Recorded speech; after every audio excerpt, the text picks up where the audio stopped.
Hello friends, welcome to my channel Vigyani ma'am. Friends, ମୁଁ ଭାବୁଛି ଆପଣମାନେ ସମସ୍ତେ ବହୁତ ଭଲରେ ଥିବେ। फ्रेंड्स, ଆଜି ଆମର ଟାଇମ୍ ଟେବୁଲ ଅନୁସାରେ ଆମର ହିଷ୍ଟ୍ରିର ମାରାଥନ କ୍ଲାସ୍ ଥିଲା। ତ ଆଜି ଆମେ ଡିସ୍କସନ୍ କରିବା ଆପଣଙ୍କର ହିଷ୍ଟ୍ରିର ଗୋଟେ ମହାମାରାଥନ କ୍ଲାସ୍। ତ ଆଜି ଆମେ 200 ଏଭବ MCQ ଏ ଗୋଟିଏ ହିଷ୍ଟ୍ରି କ୍ଲାସରେ ହିଁ ଆମେ ଡିସ୍କସନ୍ କରିବା। ତ ଆପଣଙ୍କର ଯେହେତୁ ଏକ୍ଜାମ ଆଉ ଅଳ୍ପ ଦିନ ଅଛି, ତ ସେଥିପାଇଁ ଆଜି ମୁଁ ଆପଣମାନଙ୍କ ପାଇଁ ନେଇ ଆସିଛି ଗୋଟିଏ ଭିଡିଓରେ 200 MCQ, ଯାହା ଆପଣଙ୍କର କମ୍ପ୍ଲିଟ ସିଲାବସ୍ ରହିବ। ତ ଆପଣଙ୍କର ହିଷ୍ଟ୍ରିର କମ୍ପ୍ଲିଟ ସିଲାବସ୍ ର ଅଲ୍ କ୍ୱେଶ୍ଚନ ଆପଣ ଏଇ ଗୋଟିଏ ଭିଡିଓରୁ ପାଇପାରିବେ। ଯେମିତି କି ଆପଣଙ୍କର ସୁଲତାନ ଶାସନ, ମୋଗଲ ଶାସନ, ଆପଣଙ୍କର ଅଶୋକ, ଖାରବେଳ, ଏଣ୍ଡ ଆପଣଙ୍କର ସମବଂଶ, ଗଙ୍ଗବଂଶ, ସୂର୍ଯ୍ୟବଂଶ, ୟୁରୋପୀୟ ମାନଙ୍କର ଯୋଉ ଭାରତକୁ ଆଗମନ, ତ ଆପଣଙ୍କର କମ୍ପ୍ଲିଟ 200 MCQ ଆପଣ ଆଜିର ଏଇ ଗୋଟିଏ ଭିଡିଓର ପାଇବେ। ଯାହା ଏ ଯୋଉ ଭିଡିଓଟି ଆପଣଙ୍କ ପାଇଁ ବହୁତ ଇମ୍ପୋର୍ଟାଣ୍ଟ ରହିଛି।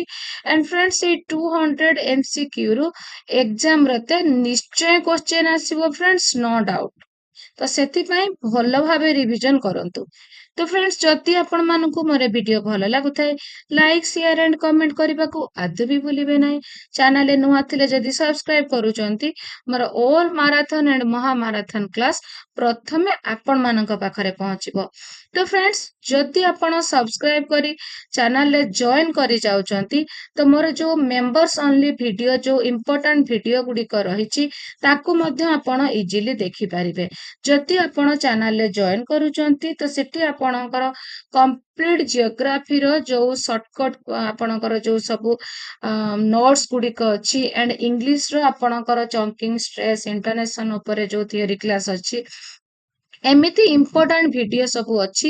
ଯଦି ଆପଣ ବିଜ୍ଞାନୀ ମ୍ୟାମ୍ ଚ୍ୟାନେଲରେ ସବସ୍କ୍ରାଇବ କରିବା ସହିତ ଆପଣ ଜଏନ୍ କରି ଯାଉଛନ୍ତି, ତ ସେଠି ମଧ୍ୟ ବହୁତ ଇମ୍ପୋର୍ଟାଣ୍ଟ ଭିଡିଓ ଅଛି, ଯାହାକୁ ଆପଣ ଇଜିଲି ଦେଖିପାରିବେ। ତ ଫ୍ରେଣ୍ଡସ୍, ଏବେ ଆମେ ଷ୍ଟାର୍ଟ କରିବା। ତୁଗଲକନାମା ଡେସ୍କ ଦ୍ୱାରା ରଚିତ ହୋଇଥିଲା। ତୁଗଲକନାମା ଫିରଦୋସୀ, ଆବୁଲ ଫଜଲ, ଅମୀର ଖୁସରୁ, ଇନାୟତ ଖାନ। ତ ତୁଗଲକନାମା ଆପଣଙ୍କର ଅମୀର ଖୁସରୁଙ୍କ ଦ୍ୱାରା ରଚିତ ହୋଇଥିଲା। ତ ଆପଣଙ୍କର ଦେଖିବା କିଏ କଣ ଯୋଉ ରଚନା କରିଥିଲେ, ଏଠି ବହୁତ ଇମ୍ପୋର୍ଟାଣ୍ଟ ରହିଛି ଫ୍ରେଣ୍ଡସ୍। ମୁଁ ଟିକେ ଆପଣମାନଙ୍କୁ କହିଦିଏ। ଆପଣଙ୍କର ବାବରନାମା, ବାବର ରଚନା କରିଥିଲେ। ତ ଏଇଟା ଆପଣ ଇଜିଲି ଜାଣିପାରିବେ। ବଟ୍ ଆକବରନାମା ଆବୁଲ ଫଜଲ ରଚନା କରିଥିଲେ। ତ ଆକବରନାମା ଆବୁଲ ଫଜଲ ରଚନା କରିଥିଲେ। ଏଣ୍ଡ ଶାହାନାମା ଫିରଦୋସୀ, ଆମୁକ୍ତମାଲ୍ୟବ କୃଷ୍ଣଦେବ ରାୟ। ମୁଁ ତ ୟାର ଥିଓରି କ୍ଲାସ୍ ଅଲରେଡି ମୁଁ ଅପଲୋଡ କରିସାରିଛି। ଏଣ୍ଡ ଯୋଉମାନେ ଆଜି ଚ୍ୟାନେଲରେ ନୂଆ ଅଛନ୍ତି, ସେମାନଙ୍କ ପାଇଁ କମେଣ୍ଟରେ ମୁଁ ହିଷ୍ଟ୍ରି କ୍ଲାସଟି, ତାର ଯୋଉ ପ୍ଲେ ଲିଷ୍ଟ ଅଛି, ପିନ୍ କରିଦେବି। ଆପଣ କମ୍ପ୍ଲିଟ ହିଷ୍ଟ୍ରିର ଥିଓରି MCQ ସେଇ ପ୍ଲେ ଲିଷ୍ଟରୁ ହିଁ ପାଇପାରିବେ। ତ ଆପଣଙ୍କର ସୁଲତାନ ମାମୁଦ ଡେସ୍ ଥର ଭାରତ ଆକ୍ରମଣ କରିଥିଲେ? 14, 15, 16, 17, 17 ଥର। ପୃଥ୍ୱୀରାଜ ମହମ୍ମଦ ଘରୀଙ୍କୁ ଡେସ୍ ଯୁଦ୍ଧରେ ପରାସ୍ତ କରିଥିଲେ? ପ୍ରଥମ ତୀରରେ, ଦ୍ୱିତୀୟ ତୀରରେ, ଚାନ୍ଦେରୀ, ହଳଦୀଘାଟ। ତ ପୃଥ୍ୱୀରାଜ ମହମ୍ମଦ ଘରୀଙ୍କୁ ପ୍ରଥମ ତୀରରେ ଯୁଦ୍ଧରେ ପରାସ୍ତ କରିଥିଲେ। ମହେନ୍ଦ୍ରପାଳ ଡେସ୍ ବଂଶର ରାଜା ଥିଲେ? ଆପଣଙ୍କର ପାଳ, ପ୍ରତିହାର, ପାଣ୍ଡ୍ୟ, ଚୋଳ। ତ ମହେନ୍ଦ୍ରପାଳ ଆପଣଙ୍କର ପ୍ରତିହାର ବଂଶର ରାଜା ଥିଲେ। ଚୋଳମାନଙ୍କର ରାଜଧାନୀ ଡେସ୍ ଥିଲା? ତାଞ୍ଜୋର, କନୌଜ, ମଦୁରା, ଦ୍ୱାର ସମୁଦ୍ର। ତ ଚୋଳମାନଙ୍କର ରାଜଧାନୀ ଥିଲା ତାଞ୍ଜୋର। ଭୁବନେଶ୍ୱରର ଲିଙ୍ଗରାଜ ମନ୍ଦିର ଡେସ୍ଙ୍କ ସମୟରେ ନିର୍ମିତ ହୋଇଥିଲା? ଭୁବନେଶ୍ୱରର ଲିଙ୍ଗରାଜ ମନ୍ଦିରଟି ଦ୍ୱିତୀୟ ଯଯାତିଙ୍କ ସମୟରେ ନିର୍ମିତ ହୋଇଥିଲା। ଭାସ୍ୱତୀ ନାମକ ଗ୍ରନ୍ଥ 2025 ଡିସେମ୍ବର OTETରେ ଆସିଥିଲା। ତ ଆପଣଙ୍କର ହିଷ୍ଟ୍ରିରେ ସବୁବେଳେ କିଏ କଣ ରଚନା କରିଛନ୍ତି, ସେଥିରୁ ଗୋଟେ କ୍ୱେଶ୍ଚନ ତ ନିଶ୍ଚୟ ଆସେ। ତ ତା ଉପରେ ମୋର ଗୋଟେ ସର୍ଟସ ଅପଲୋଡ ଅଛି, ଆପଣମାନେ ଚାହିଁଲେ ଦେଖିପାରିବେ କିଏ କଣ ରଚନା କରିଛନ୍ତି। ଭାସ୍ୱତୀ ନାମକ ଗ୍ରନ୍ଥ ଡେସ୍ ରଚନା କରିଥିଲେ? ବିଦ୍ୟାଧର, ସତାନାଦ, ସାରଳା ଦାସ, ଜଗନ୍ନାଥ ଦାସ। ତ ଭାସ୍ୱତୀ ରଚନା କରିଥିଲେ ସତାନାଥ। କମ୍ବାନ ଡେସ୍ ଭାଷାରେ ରାମାୟଣ ରଚନା କରିଥିଲେ?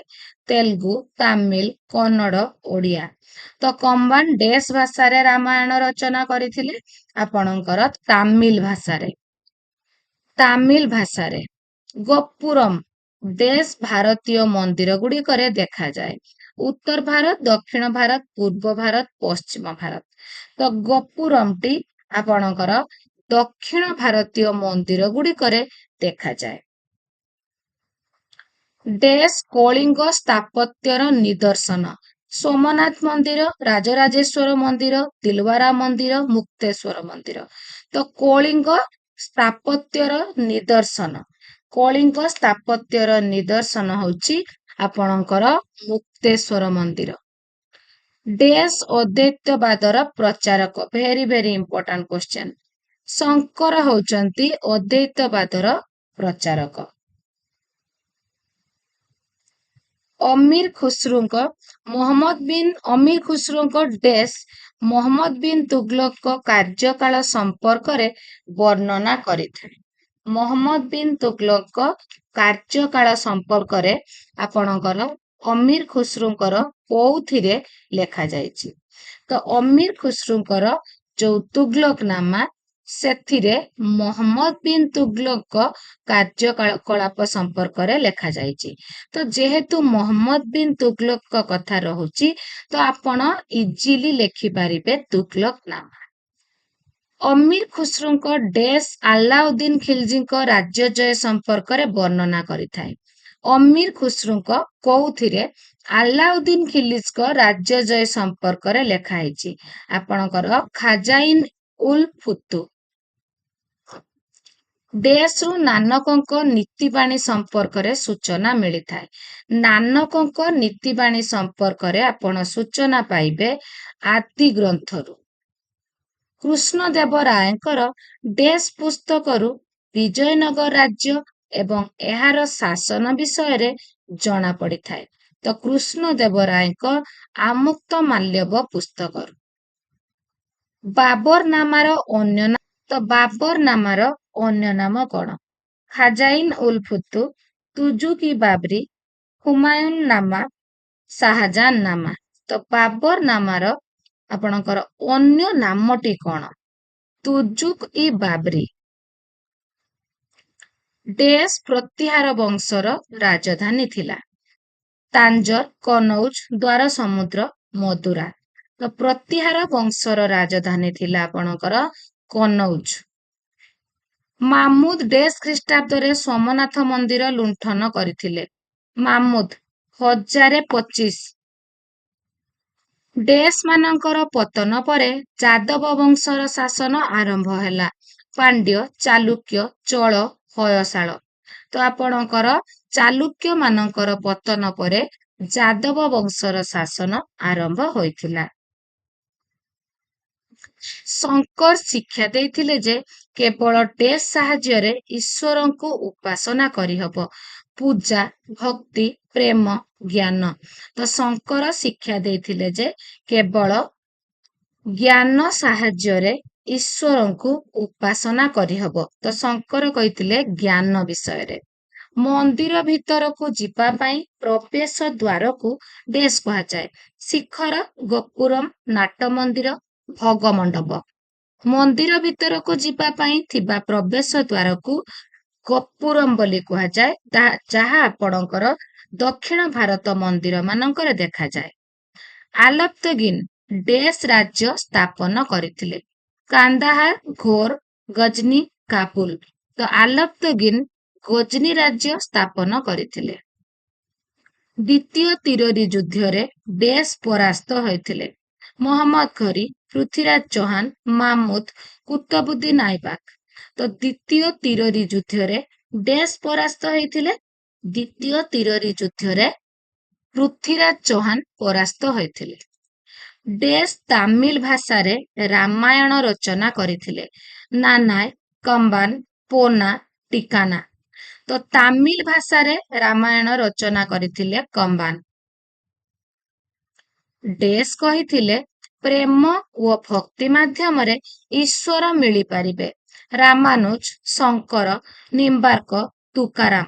ତ ପ୍ରେମ ଓ ଭକ୍ତି ମାଧ୍ୟମରେ ଈଶ୍ୱର, ଯେମିତି ଶଙ୍କର କହୁଥିଲେ ଜ୍ଞାନ ମାଧ୍ୟମରେ ଈଶ୍ୱର ମିଳିପାରିବେ, ଠିକ ସେମିତି ପ୍ରେମ ଓ ଭକ୍ତି ମାଧ୍ୟମରେ ଈଶ୍ୱର ମିଳିପାରିବେ ବୋଲି ରାମାନୁଜ କହିଥିଲେ। କୋଏଲ ଡେସ୍ ରାଜ୍ୟର ପ୍ରଧାନ ବନ୍ଦର ଥିଲା। ଚୋଳ, ପାଣ୍ଡ୍ୟ, ଚାଲୁକ୍ୟ, ତୁର୍କ। ତ କୋଏଲ ଆପଣଙ୍କର ପାଣ୍ଡ୍ୟ ରାଜ୍ୟର ପ୍ରଧାନ ବନ୍ଦର ଥିଲା।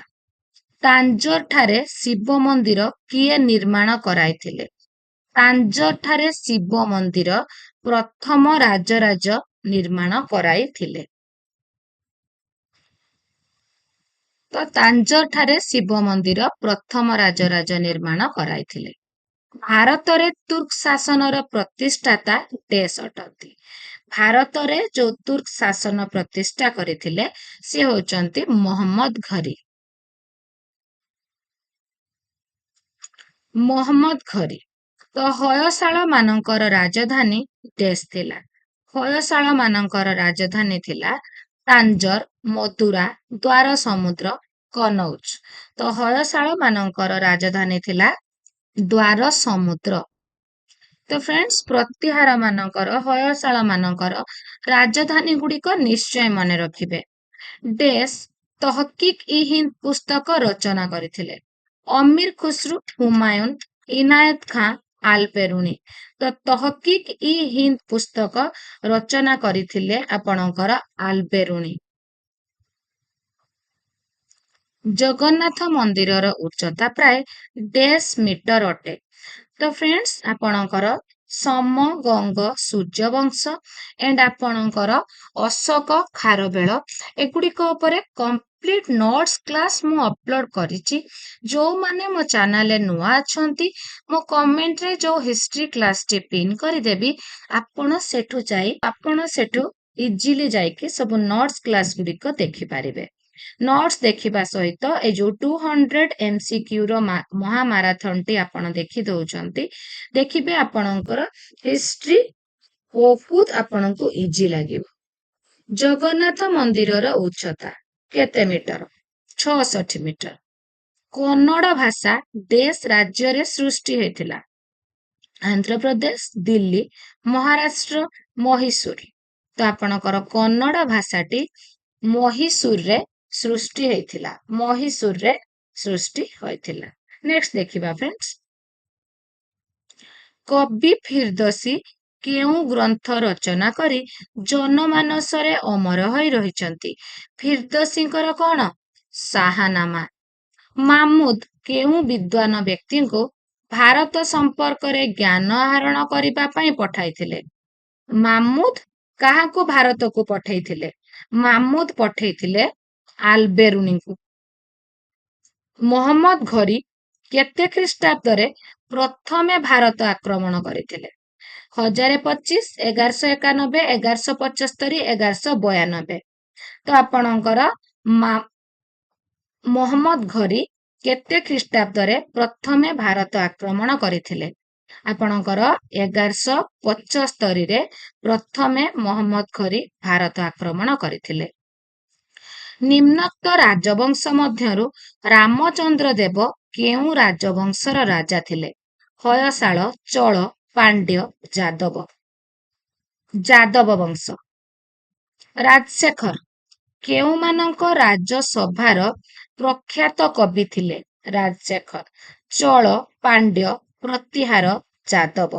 ତ ଆପଣଙ୍କର ପ୍ରତିହାର। କେଉଁ ଚୋଳ ରାଜା ସିଂହଳ ଅଧିକାର କରିଥିଲେ? ରାଜେନ୍ଦ୍ର ଚୋଳ, ଧର୍ମପାଳ, ପ୍ରଥମ ରାଜରାଜ, ବିଜୟସେନ। ତ ଆପଣଙ୍କର କେଉଁ ଚୋଳ ରାଜା ସିଂହଳ ଅଧିକାର କରିଥିଲେ? ରାଜେନ୍ଦ୍ର ଚୋଳ। ନିମ୍ନୋକ୍ତ କେଉଁ ଭାଷା ଚୋଳ ରାଜ୍ୟର ଆଞ୍ଚଳିକ ଭାଷା ଥିଲା? ଚୋଳ ରାଜ୍ୟର ଆଞ୍ଚଳିକ ଭାଷା ସଂସ୍କୃତ, ତାମିଲ, ତେଲୁଗୁ, କନ୍ନଡ଼। ତ ଆପଣଙ୍କର ତାମିଲ। ନେକ୍ସଟ ଦେଖିବା, ନିମ୍ନୋକ୍ତ କେଉଁ ଭାଷା ଚୋଳ ରାଜ୍ୟର ଆଞ୍ଚଳିକ ଭାଷା ଥିଲା? ସଂସ୍କୃତ, ତାମିଲ, ତେଲୁଗୁ, କନ୍ନଡ଼। ତ ଚୋଳ ରାଜ୍ୟର ଆଞ୍ଚଳିକ ଭାଷା ତାମିଲ ଥିଲା। ମାରବର୍ମନ କୁଳଶେଖର ପାଣ୍ଡ୍ୟ କେତେ ଖ୍ରୀଷ୍ଟାବ୍ଦ ପର୍ଯ୍ୟନ୍ତ ଶାସନ କରିଥିଲେ? ଆପଣଙ୍କର 1310 ଖ୍ରୀଷ୍ଟାବ୍ଦ ପର୍ଯ୍ୟନ୍ତ ସେ ଶାସନ କରିଥିଲେ। ପ୍ରତିହାର ମାନଙ୍କର ରାଜଧାନୀ କେଉଁଠି ଥିଲା? ତ ଫ୍ରେଣ୍ଡସ୍, ଯୋଉମାନେ ଚ୍ୟାନେଲରେ ନୂଆ ଅଛନ୍ତି ସେମାନଙ୍କ ପାଇଁ କହି ରଖେ, ମୁଁ ଗୋଟେ 6 ମିନିଟର ମାତ୍ର 6 ମିନିଟର ଭିଡିଓଟି ଅପଲୋଡ କରିଛି, ଯୋଉଥିରେ ଆପଣଙ୍କର ହିଷ୍ଟ୍ରିର କମ୍ପ୍ଲିଟ ମସିହା ସହିତ ସବୁ ଯୁଦ୍ଧ ଆଣ୍ଡ ଗୁରୁତ୍ୱପୂର୍ଣ୍ଣ ଘଟଣା ବିଷୟରେ ଆପଣ ମାତ୍ର ସେଇ 6 ମିନିଟର ଭିଡିଓରୁ ଇଜିଲି ପାଇପାରିବେ। ଯୋଉମାନେ ସେଇ ଭିଡିଓଟି ଦେଖିବାକୁ ଚାହୁଁଛନ୍ତି ଆପଣ ପ୍ଲେଲିଷ୍ଟରୁ ଇଜିଲି ପାଇଯିବେ, ନହେଲେ ବିଜ୍ଞାନୀ ମ୍ୟାମ୍ ଟେଲିଗ୍ରାମ ଚ୍ୟାନେଲରୁ ମଧ୍ୟ ପାଇପାରିବେ, ନହେଲେ ଆପଣ ମତେ କମେଣ୍ଟ କରିପାରିବେ। ତ ପ୍ରତିହାର ମାନଙ୍କର ରାଜଧାନୀ କେଉଁଠି ଥିଲା? ପ୍ରତିହାର ମାନଙ୍କର ରାଜଧାନୀ ଥିଲା ଆପଣଙ୍କର କନୌଜ। ମଦୁରା କେଉଁମାନଙ୍କର ରାଜଧାନୀ ଥିଲା? ମଦୁରା ପାଣ୍ଡ୍ୟ। ଆଲପ୍ତଗିନ୍ କେଉଁ ରାଜ୍ୟ ସ୍ଥାପନ କରିଥିଲେ? ଆଲପ୍ତଗିନ୍ ଗଜନି।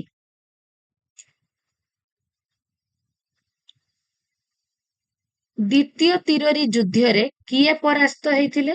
ଦ୍ୱିତୀୟ ତିରୋରୀ ଯୁଦ୍ଧରେ ପୃଥ୍ୱୀରାଜ ଚୌହାନ ପରାସ୍ତ ହେଇଥିଲେ।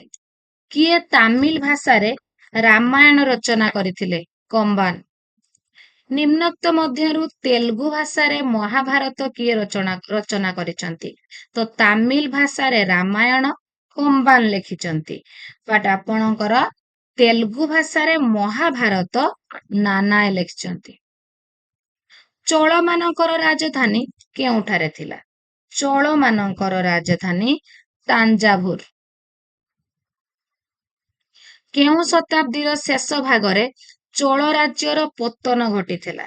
ଚୋଳ ରାଜ୍ୟର ପତନ ତ୍ରୟୋଦଶ ଶତାବ୍ଦୀର ଶେଷ ଭାଗରେ। କେଉଁ ଖ୍ରୀଷ୍ଟାବ୍ଦରେ ମାମୁଦଙ୍କର ମୃତ୍ୟୁ ହେଇଥିଲା? 1030 ଖ୍ରୀଷ୍ଟାବ୍ଦରେ। କିଏ କହିଥିଲେ ପ୍ରେମ ଓ ଭକ୍ତି ମାଧ୍ୟମରେ ଭଗବାନଙ୍କୁ ପ୍ରାପ୍ତି କରିହବ ବା ଈଶ୍ୱର ମିଳିପାରିବେ? ରାମାନୁଜ। ଚୋଡଗଙ୍ଗ ଦେବ କେତେ ବର୍ଷ ରାଜତ୍ୱ କରିଥିଲେ? ଚୋଡଗଙ୍ଗ ଦେବ 70 ବର୍ଷ ରାଜତ୍ୱ କରିଥିଲେ। ଚୋଡଗଙ୍ଗ ଦେବ 70 ବର୍ଷ ରାଜତ୍ୱ କରିଥିଲେ। ଗଙ୍ଗ ବଂଶର ଶେଷ ରାଜା କିଏ ଥିଲେ? ଗଙ୍ଗ ବଂଶର ଶେଷ ରାଜା, ବହୁତ ଇମ୍ପୋର୍ଟାଣ୍ଟ କ୍ୱେଶ୍ଚେନ୍, ଚତୁର୍ଥ ଭାନୁଦେବ। ତେଲେଙ୍ଗାନା ରାଜ୍ୟର ରାଜା ଗଣପତିଙ୍କୁ କିଏ ପରାସ୍ତ କରିଥିଲେ? ତେଲେଙ୍ଗାନା ରାଜ୍ୟର ରାଜା ଗଣପତିଙ୍କୁ କିଏ ପରାସ୍ତ କରିଥିଲେ? ପ୍ରଥମ ନରସିଂହ ଦେବ। ପ୍ରଥମ ନରସିଂହ ଦେବ। କବି ବିଦ୍ୟାଧର କେଉଁ ଗଙ୍ଗରାଜାଙ୍କର ରାଜସଭାର ବିଶିଷ୍ଟ କବି ଥିଲେ? କବି ବିଦ୍ୟାଧର ଆପଣଙ୍କର ଗଙ୍ଗରାଜାଙ୍କର ରାଜସଭାର ବିଶିଷ୍ଟ କବି। କେଉଁ ଗଙ୍ଗରାଜାଙ୍କର? ଦେଖିବା ଫ୍ରେଣ୍ଡସ୍, ପ୍ରଥମ ନରସିଂହ ଦେବ, ଯାହାଙ୍କୁ ଯିଏ ଲାଙ୍ଗୁଳା ନରସିଂହ ଦେବ ନାମରେ ପରିଚିତ। ପ୍ରଥମ ନରସିଂହ ଦେବ ବା ଲାଙ୍ଗୁଳା ନରସିଂହ ଦେବ। କେଉଁ ଗଙ୍ଗରାଜା ତ୍ରିକଳିଙ୍ଗାଧିପତି ଉପାଧି ଧାରଣ କରିଥିଲେ? ତ୍ରିକଳିଙ୍ଗାଧିପତି ଚୋଡଗଙ୍ଗ ଦେବ। ଚୋଡଗଙ୍ଗ ଦେବ ସୋମବଂଶର କେଉଁ ରାଜାଙ୍କୁ ପରାସ୍ତ କରି ଉତ୍କଳ ଅଧିକାର କରିଥିଲେ? ଚୋଡଗଙ୍ଗ ଦେବ ସୋମବଂଶର କେଉଁ ରାଜାଙ୍କୁ ପରାସ୍ତ କରି ଉତ୍କଳ ଅଧିକାର କରିଥିଲେ? ସେ ହେଲେ କର୍ଣ୍ଣକେଶରୀ। କେଉଁ ବିଶିଷ୍ଟ ଧର୍ମ ପ୍ରଚାରକ ଚୋଡଗଙ୍ଗ ଦେବଙ୍କ ସମୟରେ ଓଡ଼ିଶା ଆସିଥିଲେ? ଚୋଡଗଙ୍ଗ ଦେବଙ୍କ ସମୟରେ ରାମାନୁଜ ଓଡ଼ିଶା ଆସିଥିଲେ। ଚୋଡଗଙ୍ଗ ଦେବ ଉତ୍ପନ୍ନ ଶସ୍ୟର କେତେ ଭାଗ ରାଜସ୍ୱ ରୂପେ ନେଉଥିଲେ? 1/6। ଜଗନ୍ନାଥ ମନ୍ଦିରର ନିର୍ମାଣ କାର୍ଯ୍ୟ କିଏ କରିଥିଲେ? ଚୋଡଗଙ୍ଗ ଦେବ। ଜଗନ୍ନାଥ ମନ୍ଦିରର ଉଚ୍ଚତା କେତେ ମିଟର? ଜଗନ୍ନାଥ ମନ୍ଦିରର ଉଚ୍ଚତା 66 ମିଟର। ପ୍ରଥମ ନରସିଂହ ଦେବଙ୍କ ମୃତ୍ୟୁ କେବେ ହୋଇଥିଲା? ପ୍ରଥମ ନରସିଂହ ଦେବ ବା ଯାହାଙ୍କୁ ଆମେ ଲାଙ୍ଗୁଳା ନରସିଂହ ଦେବ ହିସାବରେ ଜାଣିଛୁ, ତାଙ୍କର ମୃତ୍ୟୁ 1294 ଖ୍ରୀଷ୍ଟାବ୍ଦରେ ହେଇଥିଲା। ନିମ୍ନୋକ୍ତ କେଉଁ ଗଙ୍ଗ ରାଜାଙ୍କ ରାଜତ୍ୱ କାଳରେ ଗଙ୍ଗ ସାମ୍ରାଜ୍ୟ ଉନ୍ନତିର ଚରମ ଶିଖରରେ ଉପନୀତ ହୋଇଥିଲା? ପ୍ରଥମ ନରସିଂହ ଦେବ ବା ଲାଙ୍ଗୁଳା ନରସିଂହ ଦେବ। କୌଶଲ୍ୟା ଗଙ୍ଗ ଜଳାଶୟ କେଉଁ ରାଜା ଖନନ କରିଥିଲେ? କୌଶଲ୍ୟା ଗଙ୍ଗ ଜଳାଶୟଟି ଆପଣଙ୍କର ଚୋଡଗଙ୍ଗ ଦେବ। କିଏ? ଚୋଡଗଙ୍ଗ ଦେବ ଖନନ କରିଥିଲେ। ନେକ୍ସଟ ଦେଖିବା ଫ୍ରେଣ୍ଡସ୍। 1206 ଖ୍ରୀଷ୍ଟାବ୍ଦରୁ 1526 ଖ୍ରୀଷ୍ଟାବ୍ଦ ପର୍ଯ୍ୟନ୍ତ ଆପଣଙ୍କର 1206 ରୁ 1526 ଭିତରେ ଦିଲ୍ଲୀରେ ଯୋଉ ଶାସନ କରୁଥିଲେ ସମୁଦାୟ କେତୋଟି ରାଜବଂଶ? ଆପଣଙ୍କର ଦାସ ବଂଶ, ଖିଲଜି ବଂଶ, ଦାସ ବଂଶ, ଖିଲଜି ବଂଶ, ତୁଗଲକ ବଂଶ, ସୟଦ ବଂଶ, ଲୋଦୀ ବଂଶ। ତ କେତେଟା ହେଲା ଫ୍ରେଣ୍ଡସ୍? 5ଟି ରାଜବଂଶ ସମୁଦାୟ ଶାସନ କରୁଥିଲେ। ନେକ୍ସଟ ଦେଖିବା। କୁତବୁଦ୍ଦିନ ଆଇବାକ ଡେସ୍ ଖ୍ରୀଷ୍ଟାବ୍ଦରେ ଦିଲ୍ଲୀରେ ସିଂହାସନ ଆରୋହଣ କରିଥିଲେ? କୁତବୁଦ୍ଦିନ ଆଇବାକ 1206 ଖ୍ରୀଷ୍ଟାବ୍ଦରେ। କୁତବ ମିନାରର ନିର୍ମାଣ କାର୍ଯ୍ୟ କିଏ ଆରମ୍ଭ କରିଥିଲେ? କୁତବ ମିନାରର ନିର୍ମାଣ କାର୍ଯ୍ୟ କୁତବୁଦ୍ଦିନ ଆଇବାକ ଆରମ୍ଭ କରିଥିଲେ ଏଣ୍ଡ ଇଲତୁତମିଶ ସମାପ୍ତ କରିଥିଲେ। ତ କୁତବୁଦ୍ଦିନ ଆଇବାକ କୁତବ ମିନାରର ନିର୍ମାଣ କାର୍ଯ୍ୟ ଆରମ୍ଭ କରିଥିଲେ। ବଲବନଙ୍କର ଡେସ୍ ଖ୍ରୀଷ୍ଟାବ୍ଦରେ ମୃତ୍ୟୁ ହେଇଥିଲା? 1287।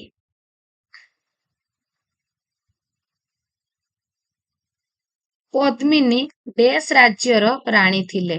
ଏଟା ପଦ୍ମିନୀ ହବ ଫ୍ରେଣ୍ଡସ୍, ପ୍ରିଣ୍ଟିଂ ମିଷ୍ଟେକ୍ ଅଛି। ତ ପଦ୍ମିନୀ ମେୱାରର ରାଣୀ ଥିଲେ। ମହମ୍ମଦ ବିନ୍ ତୁଗଲକ ସମୁଦାୟ କେତେ ବର୍ଷ ଶାସନ କରିଥିଲେ? ତ ମହମ୍ମଦ ବିନ୍ ତୁଗଲକ ଆପଣଙ୍କର ମୋଟ 26 ବର୍ଷ ଶାସନ କରିଥିଲେ। ମହମ୍ମଦ ବିନ୍ ତୁଗଲକ ତାଙ୍କ ରାଜକୋଷ ପୂରଣ ପାଇଁ ଡେସ୍ ମୁଦ୍ରା ପ୍ରଚଳନ କରିଥିଲେ? କେଉଁ ମୁଦ୍ରା? ତମ୍ବା ମୁଦ୍ରା। ସୁଲତାନ ମାନେ ଉତ୍ପନ୍ନ ଶସ୍ୟର ଡେସ୍ କର ରୂପେ ନେଉଥିଲେ? ସୁଲତାନ ମାନେ 1/3 ଶସ୍ୟର 1/3 କର ରୂପେ ନେଉଥିଲେ। ଫିରୋଜ ଶାହ କଟଲା ଡେସ୍ଙ୍କ ଦ୍ୱାରା ନିର୍ମିତ ହୋଇଥିଲା? ଫିରୋଜ ଶାହ କଟଲା ଫିରୋଜ ଶାହଙ୍କ ଦ୍ୱାରା ନିର୍ମିତ ହୋଇଥିଲା। ବିଜୟନଗର ରାଜ୍ୟକୁ ସମୁଦାୟ ଡେସ୍ ଜଣ ଶାସକ ଶାସନ କରିଥିଲେ? 16 ଜଣ ଶାସକ ଶାସନ କରିଥିଲେ। ସମୁଦାୟ ଡେସ୍ଟି ରାଜବଂଶ 1206 ଖ୍ରୀଷ୍ଟାବ୍ଦରୁ 1526 ପର୍ଯ୍ୟନ୍ତ ଦିଲ୍ଲୀରେ ଶାସନ କରୁଥିଲେ। ଏବେ ମୁଁ କହିକି ଗଲି କି ନାହିଁ ଫ୍ରେଣ୍ଡସ୍? ଟୋଟାଲ ଆପଣଙ୍କର 5ଟି ରାଜବଂଶ। ତ ଭାରତରେ ତୁର୍କ ଶାସନ ଡେସ୍ ଖ୍ରୀଷ୍ଟାବ୍ଦରୁ ଡେସ୍ ଖ୍ରୀଷ୍ଟାବ୍ଦ ପର୍ଯ୍ୟନ୍ତ ଚାଲିଥିଲା? ଆପଣଙ୍କର 1206 ରୁ 1526। କୁତବୁଦ୍ଦିନ ଆଇବାକ ଯିଏକି ଦାସ ବଂଶର ପ୍ରତିଷ୍ଠାତା, କ୍ୱେଶ୍ଚନ ଆସିଥିଲା ଲାଷ୍ଟ ଇୟର। ଦାସ ବଂଶର ପ୍ରତିଷ୍ଠାତା କିଏ? କୁତବୁଦ୍ଦିନ ଆଇବାକ। କୁତବୁଦ୍ଦିନ ଆଇବାକ ମାତ୍ର ଡେସ୍ ବର୍ଷ ରାଜତ୍ୱ କରିଥିଲେ? ସେ ଆପଣଙ୍କର 1206 ରୁ 1210, 4 ବର୍ଷ ମାତ୍ର। ଇଲତୁତମିଶ ତାଙ୍କ ସାମ୍ରାଜ୍ୟର ଡେସ୍ ନାମକ ଏକ ମୁଦ୍ରା ପ୍ରଚଳନ କରିଥିଲେ? ଇଲତୁତମିଶ ଟଙ୍କା ନାମକ ଏକ ମୁଦ୍ରା ପ୍ରଚଳନ କରିଥିଲେ। ଆଲାଉଦ୍ଦିନ ଖାଲଜୀ ଡେସ୍ ଖ୍ରୀଷ୍ଟାବ୍ଦରୁ ଡେସ୍ ଖ୍ରୀଷ୍ଟାବ୍ଦ ପର୍ଯ୍ୟନ୍ତ ଦିଲ୍ଲୀରେ ଶାସନ ଚଳାଇଥିଲେ? 1296 ରୁ 1316। ନେକ୍ସଟ ଦେଖିବା। ଖାଲଜୀ ବଂଶର ଶେଷ ସୁଲତାନ ଡେସ୍ ଥିଲେ? ଖାଲଜୀ ବଂଶର ଶେଷ ସୁଲତାନ କୁତବୁଦ୍ଦିନ ମୁବାରକ ଶାହ। ମହମ୍ମଦ ବିନ୍ ତୁଗଲକ ଡେସ୍ ବର୍ଷ ଶାସନ ଚଳାଇଥିଲେ? 26 ବର୍ଷ। ସୁଲତାନି ଶାସନରେ ଡେସ୍ କେନ୍ଦ୍ର ଶାସନର ମୁଖ୍ୟ ଥିଲେ? ସୁଲତାନ କେନ୍ଦ୍ର ଶାସନର ମୁଖ୍ୟ ଥିଲେ। ଅଣ ମୁସଲମାନ ମାନଙ୍କ ଠାରୁ ଡେସ୍ କର ଆଦାୟ କରାଯାଉଥିଲା? ଅଣ ମୁସଲମାନ ମାନଙ୍କ ଠାରୁ ଜିଜିଆ କର ଆଦାୟ କରାଯାଉଥିଲା। ଦିଲ୍ଲୀ ସୁଲତାନ ମାନେ ଡେସ୍ଟି କର ପ୍ରଜାମାନଙ୍କ ଠାରୁ ଆଦାୟ କରୁଥିଲେ। 5ଟି କର। ମାଳବ୍ର ମାଣ୍ଡୁଠାରେ ଥିବା ଜାମି ମସଜିଦ୍ ହଜାଜ ମହଲ ଡେସ୍କ ଦ୍ୱାରା ନିର୍ମାଣ କରାଯାଇଥିଲା। ଅହମ୍ମଦ ଶାହା। ନିମ୍ନଲିଖିତ କିଏ କୁତବ ମିନାର ନିର୍ମାଣ କାର୍ଯ୍ୟ ଶେଷ କରିଥିଲେ? ମୁଁ ଆପଣଙ୍କୁ ଟିକେ ଆଗରୁ କହିଲି ଯେ କୁତବ ମିନାର ଆରମ୍ଭ କରିଥିଲେ କିଏ? ଆରମ୍ଭ କରିଥିଲେ ଆପଣଙ୍କର କୁତବୁଦ୍ଦିନ ଆଇବାକ। ଶେଷ କରିଥିଲେ ଇଲତୁତମିଶ। କେତେ ଖ୍ରୀଷ୍ଟାବ୍ଦରୁ ଦାସ ବଂଶର ପତନ ଆରମ୍ଭ ହୋଇଥିଲା? ଦାସ ବଂଶର ପତନ ଆରମ୍ଭ ହେଇଥିଲା ଆପଣଙ୍କର 1287ରେ। ତ ଆପଣଙ୍କର ଗିଆସୁଦ୍ଦିନ ବଲବନ ସୁଲତାନ ହେଇଥିଲେ ଆପଣଙ୍କର 1266। ଆଲାଉଦ୍ଦିନ ଖାଲଜି କେତେ ବର୍ଷ ରାଜୁତି କରିଥିଲେ? 20 ବର୍ଷ। ଖାଲଜି ବଂଶର ପତନ କେବେ ହୋଇଥିଲା? 1320 ଖ୍ରୀଷ୍ଟାବ୍ଦ। ନିମ୍ନଲିଖିତ ମଧ୍ୟରୁ କେଉଁଟି ଦୌଲତାବାଦର ଆଧୁନିକ ନାମ? ଔରଙ୍ଗାବାଦ। ଲୋଦୀ ବଂଶ ପରେ କେଉଁ ବଂଶ ଦିଲ୍ଲୀରେ ରାଜତ୍ୱ କରିଥିଲେ? ଲୋଦୀ ବଂଶ ପରେ ମୋଗଲ ବଂଶ। ଇବ୍ରାହିମ ଲୋଦୀଙ୍କୁ 1526ରେ ପ୍ରଥମ ପାନିପଥ ଯୁଦ୍ଧରେ ଆପଣଙ୍କର ବାବର ପରାସ୍ତ କରି ମୋଗଲ ବଂଶ ସେ ମୋଗଲ ସାମ୍ରାଜ୍ୟ ଆରମ୍ଭ କରିଥିଲେ। ସୁଲତାନି ଶାସନରେ ୱାଜିର କାହାକୁ କୁହାଯାଉଥିଲା? ପ୍ରଧାନମନ୍ତ୍ରୀଙ୍କୁ। ଅହମ୍ମଦାବାଦ ସହର କିଏ ପ୍ରତିଷ୍ଠା କରିଥିଲେ? ଅହମ୍ମଦାବାଦ ସହର ଅହମ୍ମଦ ଶାହା ପ୍ରତିଷ୍ଠା କରିଥିଲେ। ହସ୍ତିନାବତୀ କାହାର ରାଜଧାନୀ ଥିଲା? ବିଜୟନଗର। ମଧ୍ୟ ଏସିଆର କେଉଁ ମଙ୍ଗଲ ଶାସକ ଇଲତୁତମିଶଙ୍କ ରାଜତ୍ୱ କାଳରେ ଭାରତ ଆକ୍ରମଣ କରିଥିଲେ? ତ ମଧ୍ୟ ଏସିଆର ମଙ୍ଗଲ ଶାସକ କିଏ ଇଲତୁତମିଶଙ୍କ ରାଜତ୍ୱ କାଳରେ ଭାରତ ଆକ୍ରମଣ କରିଥିଲେ? ଚେଙ୍ଗିଜ ଖାଁ। ନିମ୍ନୋକ୍ତ ମଧ୍ୟରୁ କାହାର 1236 ଖ୍ରୀଷ୍ଟାବ୍ଦରେ ମୃତ୍ୟୁ ହୋଇଥିଲା? 1236 ଖ୍ରୀଷ୍ଟାବ୍ଦରେ ମୃତ୍ୟୁ ହୋଇଥିଲା ଇଲତୁତମିଶଙ୍କର। ସୁଲତାନି ଶାସନ କାଳରେ ସାମରିକ ଓ ରାଜସ୍ୱ ବିଭାଗର ଦାୟିତ୍ୱରେ କିଏ ଥିଲେ? ୱାଜିର। ବାହମନି ରାଜ୍ୟ କେତେ ବର୍ଷ ପର୍ଯ୍ୟନ୍ତ ତିଷ୍ଠି ରହିଥିଲା? ବାହମନି ରାଜ୍ୟ ତିଷ୍ଠି ରହିଥିଲା 180 ବର୍ଷ। ବାହମନି ରାଜ୍ୟର ରାଜଧାନୀର ନାମ କଣ ଥିଲା? ଗୁଲବର୍ଗା। ବାବରଙ୍କ ପିତାଙ୍କ ନାମ କଣ ଥିଲା? ବାବରଙ୍କ ପିତାଙ୍କ ନାମ ଆପଣଙ୍କର ଶେଖ ମିର୍ଜା ଏଣ୍ଡ ଆପଣଙ୍କର ଉମର ଶେଖ ମିର୍ଜା। ଉମର ଶେଖ ମିର୍ଜା ଥିଲା ବାବରଙ୍କ ପିତାଙ୍କ ନାମ। ଉମର ଶେଖ ମିର୍ଜା। ଘରଘରା ଯୁଦ୍ଧ କେତେ ଖ୍ରୀଷ୍ଟାବ୍ଦରେ ହୋଇଥିଲା? ଘରଘରା ଯୁଦ୍ଧ 1529। ପାରସ୍ୟର ବର୍ତ୍ତମାନର ନାମ କଣ? ପାରସ୍ୟର ବର୍ତ୍ତମାନର ନାମ ହଉଛି ଇରାନ। ଆକବରଙ୍କ ଅଭିଭାବକଙ୍କ ନାଁ କଣ ଥିଲା? ଆକବରଙ୍କର ଅଭିଭାବକ ଥିଲେ ବୈରାମ ଖାଁ। ଆକବର ନିଜ ସାମ୍ରାଜ୍ୟକୁ କେତୋଟି ସୁବାରେ ବିଭକ୍ତ କରିଥିଲେ? 15ଟି। ଆକବରଙ୍କ ଜ୍ୟେଷ୍ଠ ପୁତ୍ରଙ୍କ ନାମ କଣ ଥିଲା? ସଲିମ। ଅନ୍ଧକବି ସୁରଦାସ କଣ ରଚନା କରିଥିଲେ? ସୁରଦାସଙ୍କ କଥା ଆସିବ ମାନେ ଫ୍ରେଣ୍ଡସ୍ ଆପଣ ଲେଖିବେ ସୁରସାଗର। ଫତେପୁର ସିକ୍ରି ରାଜପ୍ରସାଦ କେଉଁ ପଥରରେ ନିର୍ମିତ ହୋଇଥିଲା? ଲାଲ ପଥର। ନିମ୍ନୋକ୍ତ ମଧ୍ୟରୁ କିଏ ଆକବରଙ୍କ ଦରବାରରେ ଶ୍ରେଷ୍ଠ ସଙ୍ଗୀତଜ୍ଞ ଥିଲେ? ଶ୍ରେଷ୍ଠ ସଙ୍ଗୀତଜ୍ଞ କିଏ ଥିଲେ ଆକବରଙ୍କ ଦରବାରରେ? ତ ଫ୍ରେଣ୍ଡସ୍ ଆପଣଙ୍କର ବୀରବଲ, ମାନସିଂ, ବିଷମ ଦାସ, ତାନସେନ। ତାନସେନ ଥିଲେ ଆକବରଙ୍କ ଦରବାରର ସଙ୍ଗୀତଜ୍ଞ। ସାର ଟମାସର କେଉଁ ମୋଗଲ ସମ୍ରାଟଙ୍କ ଦରବାରକୁ ଆସିଥିଲେ? ଜାହାଙ୍ଗୀର। ଆକବରଙ୍କ ସମୟରେ ଦେୱାନ କେଉଁ ବିଭାଗର ମୁଖ୍ୟ ଥିଲେ? ଅର୍ଥ ବିଭାଗର। ଆକବରଙ୍କ ସମୟରେ ରାଷ୍ଟ୍ରଭାଷା କଣ ଥିଲା? ଆକବରଙ୍କ ସମୟରେ ରାଷ୍ଟ୍ରଭାଷା ଥିଲା ଆପଣଙ୍କର ଉର୍ଦ୍ଦୁ, ତୁର୍କୀ, ପାର୍ସି, ହିନ୍ଦୀ। କଣ ଥିଲା? ପାର୍ସି। ଆକବର ନିଜ ରାଜ୍ୟକୁ କେତୋଟି ସୁବାରେ ବିଭକ୍ତ କରିଥିଲେ? 15ଟି। ଆକବରଙ୍କ ରାଜସ୍ୱ ମନ୍ତ୍ରୀ କିଏ ଥିଲେ? ଆକବରଙ୍କର ରାଜସ୍ୱ ମନ୍ତ୍ରୀ ଥିଲେ, ବହୁତ ଇମ୍ପୋର୍ଟାଣ୍ଟ କ୍ୱେଶ୍ଚନ, ତୋଡରମଲ।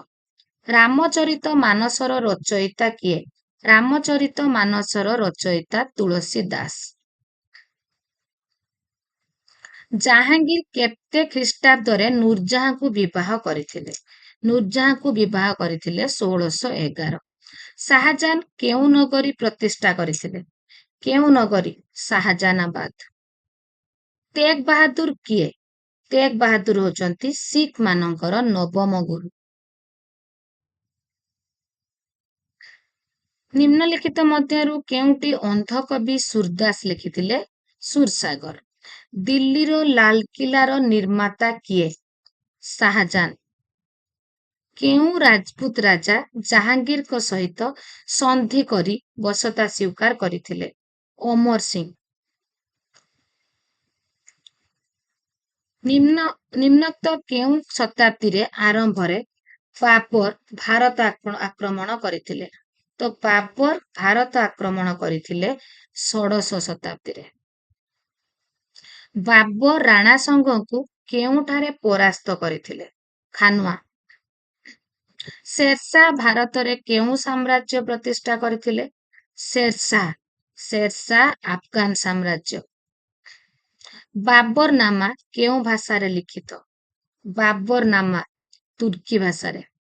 ନିମ୍ନଲିଖିତ ମଧ୍ୟରୁ ହୁମାୟୁନ କାହାକୁ ପରାସ୍ତ କରିଥିଲେ? ବାହାଦୁର ଶାହଙ୍କୁ। ନିମ୍ନଲିଖିତ ଖ୍ରୀଷ୍ଟାବ୍ଦ ମାନଙ୍କ ମଧ୍ୟରୁ କେବେ ହୁମାୟୁନ ପୁନର୍ବାର ଦିଲ୍ଲୀ ଅଧିକାର କରିଥିଲେ? ପୁନର୍ବାର ଦିଲ୍ଲୀ ଅଧିକାର କରିଥିଲେ 1555। ନିମ୍ନୋକ୍ତ କେଉଁ ଶତାବ୍ଦୀରେ ୟୁରୋପୀୟ ମାନେ ଭାରତକୁ ଜଳପଥ ଆବିଷ୍କାର କରିଥିଲେ?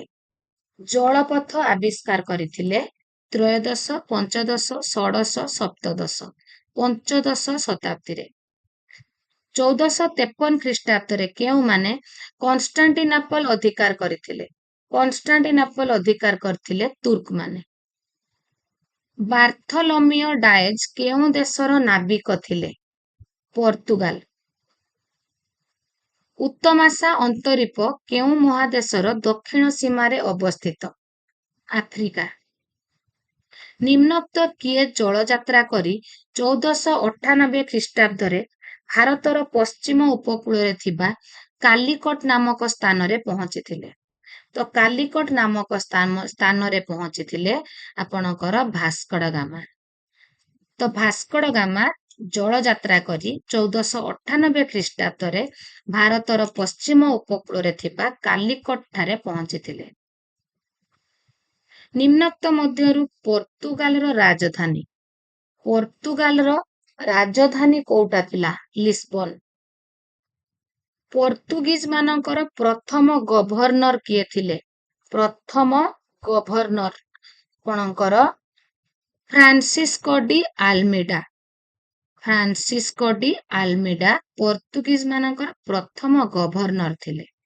ନିମ୍ନୋକ୍ତ ମଧ୍ୟରୁ କାହାକୁ ପର୍ତ୍ତୁଗୀଜ ଇତିହାସରେ କ୍ଲାଇଭଙ୍କ ସ୍ଥାନ ଦିଆଯାଏ?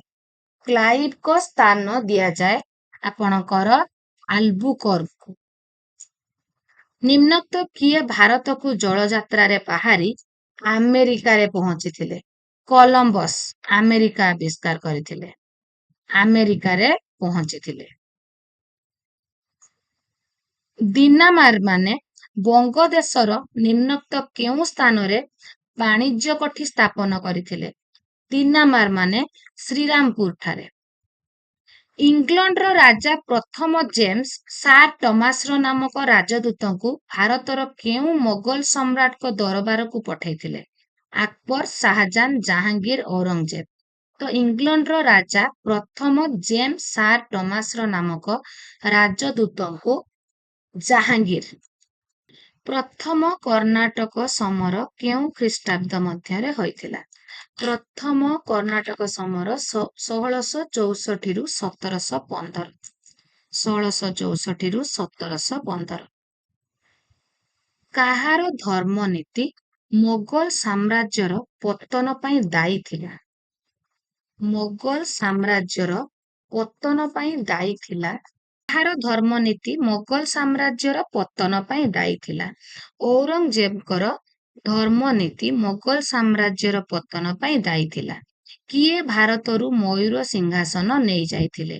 ତ ଆପଣଙ୍କର ନାଦିର ଶାହ ମୟୂର ସିଂହାସନ ଭାରତରୁ ନେଇଯାଇଥିଲେ। କେଉଁ ବୈଦେଶିକ ଆକ୍ରମଣକାରୀ ମରହଟ୍ଟାମାନଙ୍କୁ ତୃତୀୟ ପାନିପଥ ଯୁଦ୍ଧରେ ପରାସ୍ତ କରିଥିଲେ? ଅହମ୍ମଦ ଶାହ ଅବଦଲୀ। ଅହମ୍ମଦ ଶାହ ଅବଦଲୀ। କେଉଁ ଖ୍ରୀଷ୍ଟାବ୍ଦରେ ନାଦିର ଶାହ ଭାରତ ଆକ୍ରମଣ କରିଥିଲେ? 1739 ଖ୍ରୀଷ୍ଟାବ୍ଦରେ। ତୃତୀୟ ପାନିପତ ଯୁଦ୍ଧ କେଉଁ ଖ୍ରୀଷ୍ଟାବ୍ଦରେ ହୋଇଥିଲା? 1761 ଖ୍ରୀଷ୍ଟାବ୍ଦ।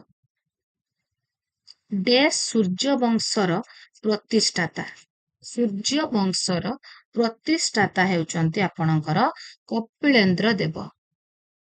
ଚଣ୍ଡୀ ପୁରାଣ ଡେସ୍ ରଚନା କରିଥିଲେ? ସାରଳା ଦାସ। ଡେସ୍ କପିଳେନ୍ଦ୍ର ଦେବଙ୍କ ଜ୍ୟେଷ୍ଠ ପୁତ୍ର ଥିଲେ? ହମ୍ବୀର।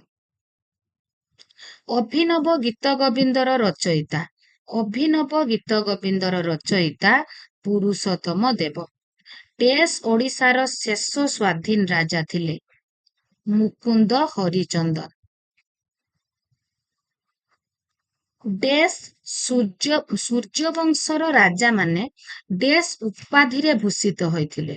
ସୂର୍ଯ୍ୟବଂଶର ରାଜାମାନେ ଗଜପତି ଉପାଧିରେ ଭୂଷିତ ହୋଇଥିଲେ। କପିଳେନ୍ଦ୍ର ଦେବଙ୍କ ପ୍ରଜାମାନଙ୍କ ଉପରୁ ଡେସ୍ କର ଉଠାଇ ଦେଇଥିଲେ? କପିଳେନ୍ଦ୍ର ଦେବ ପ୍ରଜାମାନଙ୍କ ଉପରୁ ଲବଣ ଓ କଉଡ଼ି କର ଉଠେଇଥିଲେ। ଚଣ୍ଡୀ ପୁରାଣ ଡେସ୍ ରଚନା କରିଥିଲେ? ସାରଳା ଦାସ। ଡେସ୍ଙ୍କ ଶାସନ କାଳରେ ଦାଣ୍ଡି ରାମାୟଣ ଓ ଭାଗବତ ହୋଇଥିଲା? ଡେସ୍ଙ୍କ ଶାସନ କାଳରେ ଆପଣଙ୍କର ପ୍ରତାପ ରୁଦ୍ରଦେବ।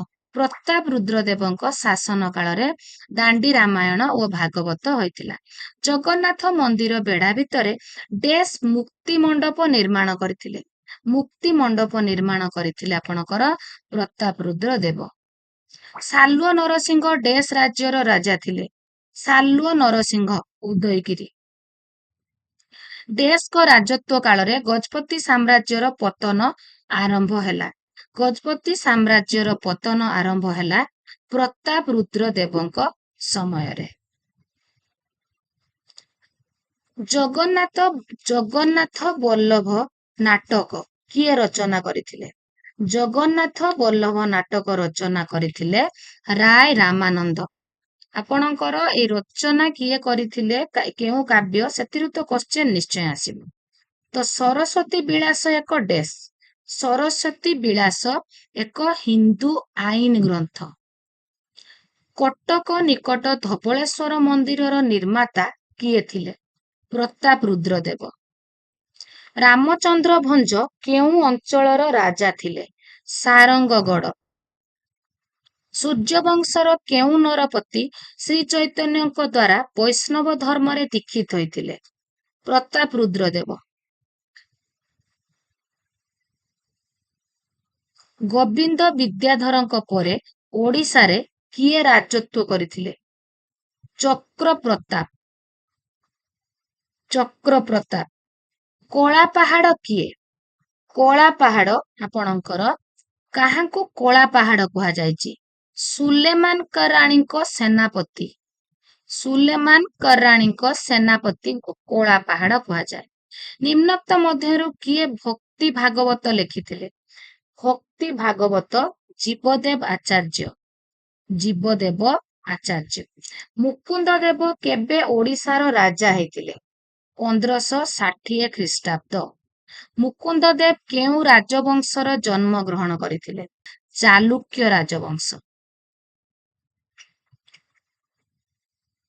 ତ ଫ୍ରେଣ୍ଡସ୍ ଏଠି ଆମେ କମ୍ପ୍ଲିଟ 200 ପାଖାପାଖି MCQ ଆମେ ଡିସ୍କସନ କରିଦେଲେ, ଯାହା ଆପଣଙ୍କ ପାଇଁ ବହୁତ ଇମ୍ପୋର୍ଟାଣ୍ଟ ରହିଛି। ଏଥିରୁ ଫ୍ରେଣ୍ଡସ୍ ଆପଣ ତ କ୍ୱେଶ୍ଚେନ ନିଶ୍ଚୟ ପାଇବେ, नो डाउट फ्रेंड्स।